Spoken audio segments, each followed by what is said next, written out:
Hello everybody, welcome back to the channel. If you haven't been here before, my name is Debbie and I read a lot of books. I've washed my hair, I haven't dried it yet, so it's just up in a messy bun at the moment.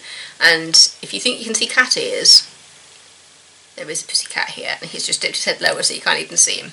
You little, there you go. Just give him some cuddles under there, under the neck. Welcome back to Series Sequel Sunday. I think this is officially Series Sunday, just because it allows me to talk about some other things as well. So today's book is Rules by Courage. It's book number 19 in the Exceptional Sophia Beaufont series. That is that beautiful front cover. Seeing Sophia looking all strong in her armour and Lunis in the background. Oh, this was such a good book. Can you tell I just absolutely love this series? Alright, where's that blurb gone? Where's the blurb? I can't find the blurb. Where's the blurb gone? Took a while. I normally read it on my iPad, but I've got it on my phone today because basically I can't move. If you're a cat owner, you know that when you're the chosen one, you're the chosen one. A new set of dragon riders are in town and they don't play by the rules. Actually, for the rogue riders, there are no rules. There is just what belongs to them and that which they take from others. The Dragon Elite have never had such a huge problem to deal with. Fighting Magitech armies is one thing, cyborgs another, but battling their own, this makes it personal. Sophia must first protect those the Rogue Riders are threatening. Then she's got to teach these new Dragon Riders who's boss of this planet. Can Sophia Beaufont lead the Dragon Elite to victory? Yeah, so read this on ebook on my Kindle app.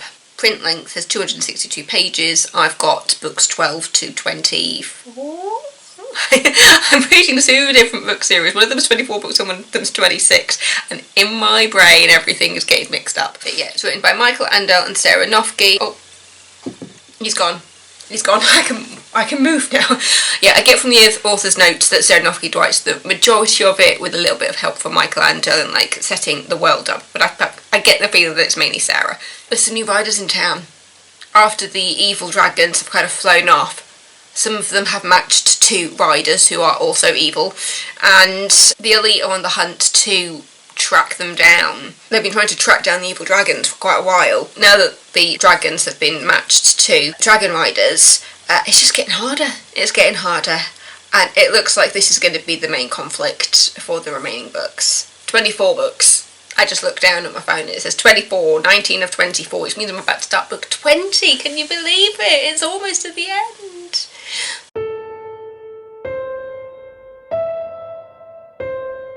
Not really though, because I'm going to go back and read the Liv Beaufont. There's the other Beaufont series, which is talked about at the end of this, which I believe are already out. In the author's notes written in 2020, is it 2020 for books written in 2018 or something? Lots of information in the author notes. My dad doesn't read the author notes, so I'm just like, you need to read them because there's so many little gems in the author notes as you get to know the authors.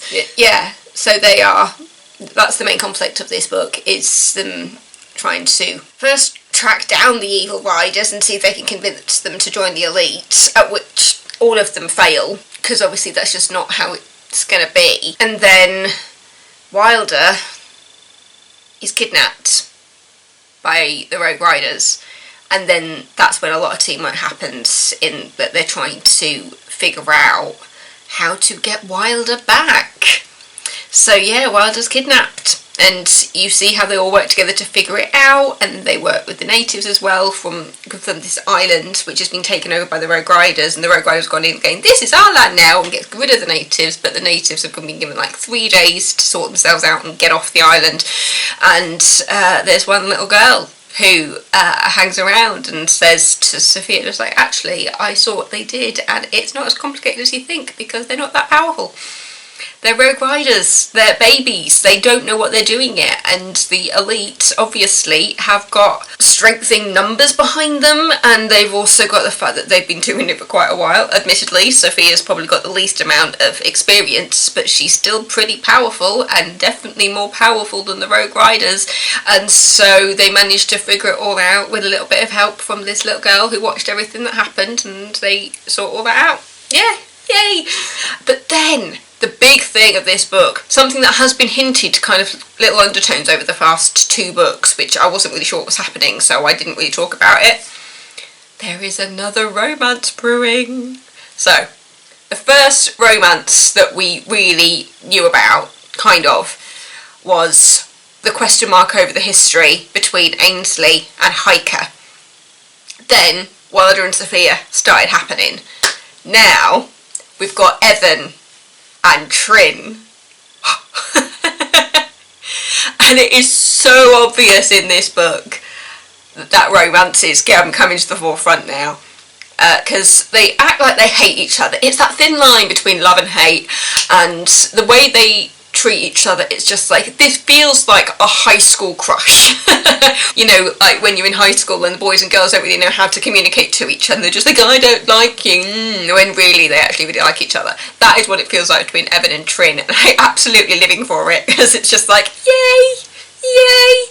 I mean, Evan has always said that the cyborg dog, which I don't think I've actually talked about much, because he hasn't really been there much in the story, but there's a cyborg dog that they got when they were originally verses with Trin, before they found out that Trin was actually a goodie and that they all needed to be on the same side. But there was a cyborg dog which had been transformed, and it's called No Tenjo, or at least that's how I call it, N-O-10-J-O, and in my head I just call it No Tenjo. I can't believe I never talked about the dog before, because the dog is just brilliant. It's like a magic dog, so it can transform itself into other things, but at the same time, it's a cyborg dog. It's a side dog. Yeah, and seeing that relationship happening between Evan and Trin is interesting, especially because when we've been looking at some of the side storylines, which again I don't think I've really spoken about much because I've been mainly focusing on the main stuff, there was an issue they had with Father Time's assistant, where he just went too hippie. Because I'd love to get more information about this. I wonder if it's talked about at all in Liv's storyline, in Liv's books, where Father Time and his assistant are essentially hippies. It's kind of like what's been happening with Mama Jamba, where she's not exactly what you think she'd be. But yeah, they wear all the long clothes, they've got long hair, and it comes a point when Subner, who's also the weapons expert, he just went completely overboard and was just speaking in just hypotheticals, and yeah, it just was driving everybody insane. And so they found a therapist with the surname Freud, who they brought in, Tiffany. It's 2 F's, 2 N's and 2 E's, Tiffany. And the only way they could get her onto Royal Lane was if she was married to a magician. So she married Evan.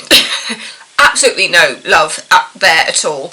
Tiffany is very confused by the whole world. But yeah, so Tiffany was brought in to help Subner with his just mind issues that were happening, and the fact that he just was continuing to speak in metaphors and hypotheticals, and to the point where just nobody could understand a word he was saying. So they brought in Tiffany, Tiffany Freud, to help sort that all out. And obviously Evan and Tiffany had to get married in order for to attend Royal Lane and get everything sorted.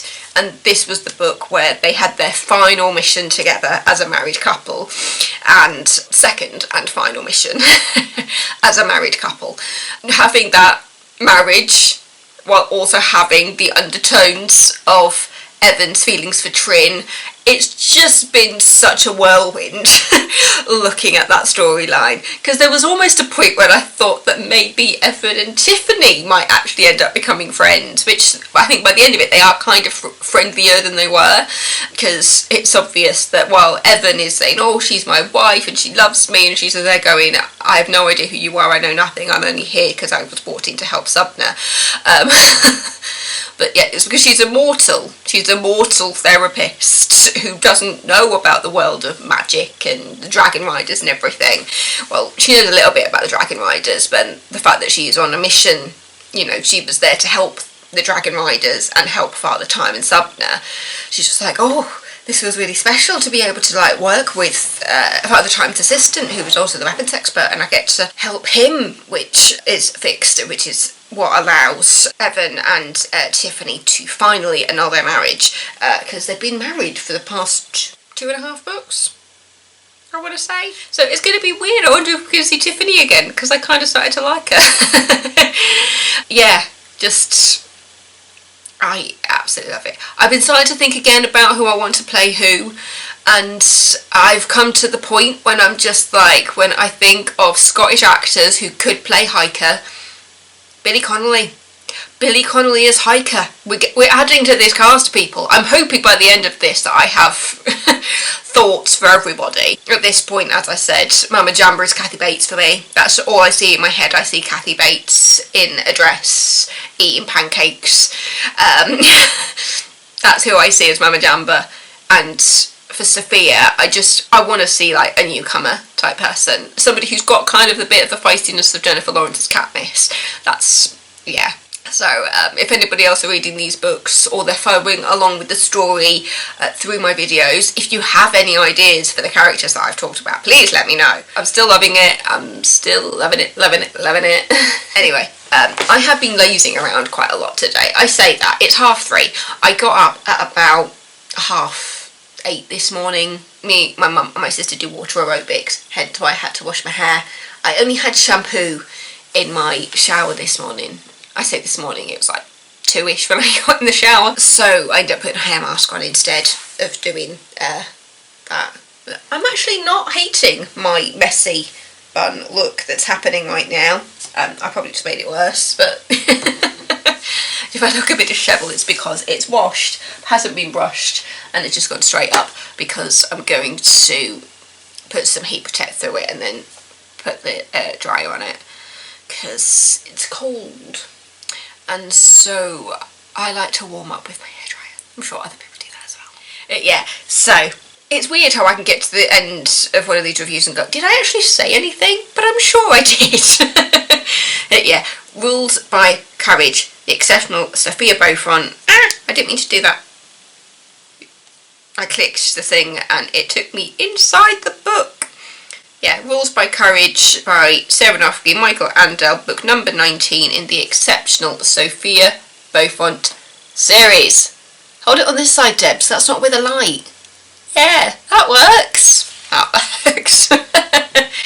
Yeah, so thank you so much for watching. I have noticed my subscribers go up a little bit recently, which is brilliant. Hello to the new subscribers. If you're enjoying it, please tell a friend. But yeah, if you like the videos, tell people.